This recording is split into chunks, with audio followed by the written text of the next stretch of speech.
I think last week I saw Bullet Train on a weekend, and what I'm trying to figure if it was good. Was it good? Was it? I don't. Well, it's about Brad Pitt. You know, he's on a train. He's cracking jokes. He's cracking skulls. Not in that order. And there's some other assassins on the train. It's kind of like an In Bruges, Guy Ritchie kind of thing going on, where everyone's trying to get this Marcellus Wallace briefcase, and Sandra Bullock's trying to whisper ASMR in Brad Pitt's ear. Like, it's a very ingenious film that entertains from start to finish. It's so fast, yet so long. That's what she said. And there's a joke in here for everyone. For me, there were maybe a good 6 jokes that made me laugh. And hey, that's all right. Who knew Thomas the Tank Engine wasn't for me? I didn't know. I learned this today. Bullet Train speeding aside, this was directed by David Leitch. And there's this thing, this tag, just this little description thing that I've been seeing passed around regarding Bullet Train. A lot of people like to call this John Wick styled. And right after I saw the title of John Wick meets Looney Tunes, I saw an article for Jamie Foxx's new Day Shift calling that John Wick styled. Pretty soon I went down a rabbit hole of John Wick styled films. There's a lot, guys. Most famously, there's Nobody, the suburban dad John Wick. Then there's Atomic Blonde, the female John Wick. And Peppermint, as well, is a female John. And hey, of course, there's the Deadpools, David Leitch's Deadpools, which are the superhero John Wicks. Oh, Birds of Prey. There's the first-person shooter John Wick, Hardcore Henry. The list really goes endlessly. But I'm only mentioning films after John Wick that are drawn in comparison to it. Bullet Train is among the most recent. It really begs the question, what is John Wick's style? Is it merely an action film comprised of shootouts? How has an average action film become its own genre in rapid recent time? I've become puzzled from this. And the genre can be dissected into one simple thing. I mean, action, brutal action, one versus many action, but no camera zoom, of course, because that defeats the purpose of a John Wick film. If the camera was shaky and cut up, the film would look like just another Taken. And yeah, that's, oh boy, oh wow, okay, that's enthrallingly stroke-inducing. The action of John Wick is generally kept in a wide shot, uninterrupted for a longer than average period of time, showcasing a full set of action, choreography, dancing. It's really quite beautiful. This really lets the audience see what the hell's happening around the protagonist, which I find very poetic. It can shift perspectives, zoom in or out, or even become a tracking shot following the focal character elsewhere, to assumedly ensue more carnage for the death of his dearly departed dog. So yeah, that's essentially what John Wick action is. Pretty mundane, average, right? But wait, it's not. Remember when I mentioned Taken? Remember, yeah, you see that? How whack that editing was? Okay, imagine this. Imagine so many action films looking like that. In fact, imagine a whole movement where for several years, all action films look like this. I can only imagine how many epileptic seizures this might have caused for some poor saps just wanting to go in to see a Jason Statham film, for some relaxation. In fact, let's bring into light the genre that John Wick originated from, because I know where it's from. I've discovered this, and it's the you're getting old, so let's make an action film to show you're still kick-ass. It comes from the land, the jungle, the jungle where The Rock makes his films. That's where it's from. If we're being honest, this is what the John Wick style really means.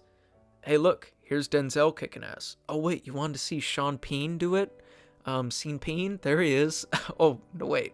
Liam Neeson is the king of old guy kicks ass. In fact, they've made a dozen of them alone. Look at that shit. He's on a train, he's on a plane. Lions and Tigers and Bears, oh my. Mads Mikkelsen, completely forgot about Polar.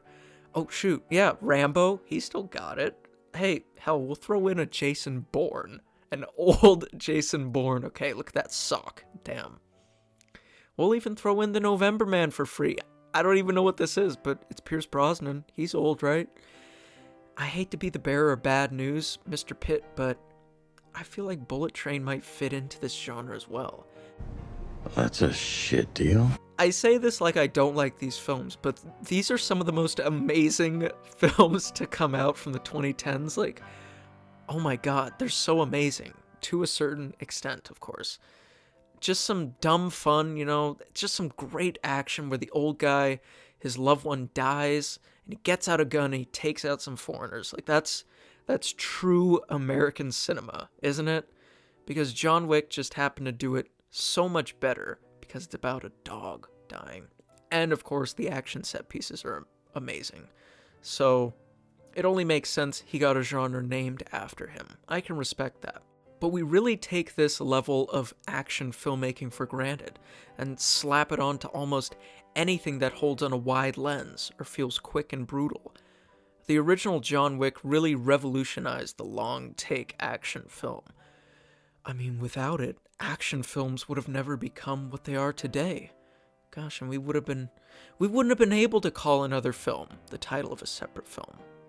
Okay, I have something to admit to you guys. John Wick isn't the first film to do it.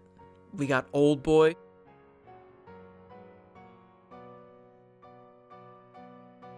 We got Police Story.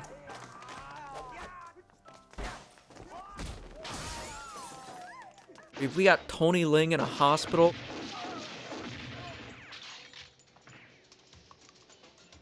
And we got Bruce fucking Lee, okay? This is just Asian cinema as examples. The wide lens action, those long take, brutal, one versus many, that's existed for so long. Hell, violence has been around since we could smack some rocks together, let alone action on a nice, crisp, wide lens. So beautiful. And, why did I just say that? Why did I say beautiful? It's interesting why we ooh and ah at these things in film.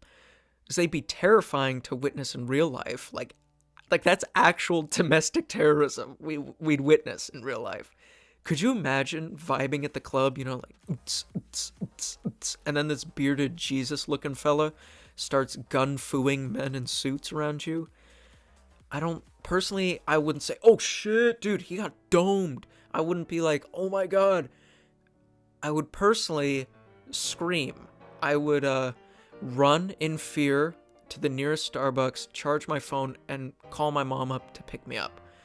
But shout out to the guy who would stand and do that. You're probably on the FBI list right now. And this love of violence and complete brutality has always been in our mind. It's a byproduct of our society.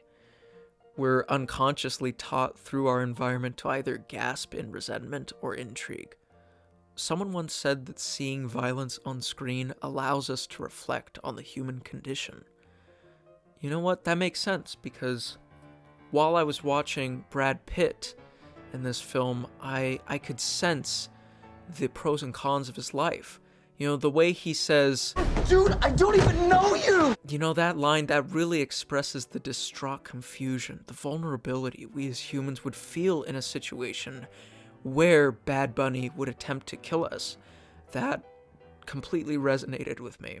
In all seriousness, though, violence in film is fake. We know the difference between what's real and what isn't, but most importantly, we know it's cool to watch Keanu ride a horse and fight some guys on a motorcycle. There's just something in our DNA that made us enjoy that image, and that's okay. If you love action films, check out the John Wick-styled Looney Tunes train that just came out with Mr. William Pitt. And while you're at it, check out John Wick with a hammer, or Space John Wick with light-up swords, or the ogre version of John Wick. I just wanted to make a video highlighting that the John Wick genre is alive and well, and we need to hold on to it while we can, because that series really has brought a lot of entertainment into our lives we take for granted. I'm just glad we haven't called every horror film Conjuring-styled, but there is A24 vibes, and that is a force I can't take on alone. I don't even know what this video is, because I wanted to talk about Bullet Train, but then it just led into John Wick. Bullet Train is pretty self-explanatory. It's an action, fun ride for the whole family. Maybe not everyone in the family, but you should check it out if you want to be entertained. Thank you all for watching. Please like, comment, and subscribe, as always, to the channel. I hope you all have a John Wick-style day. And yeah, it's been Bill. See you later.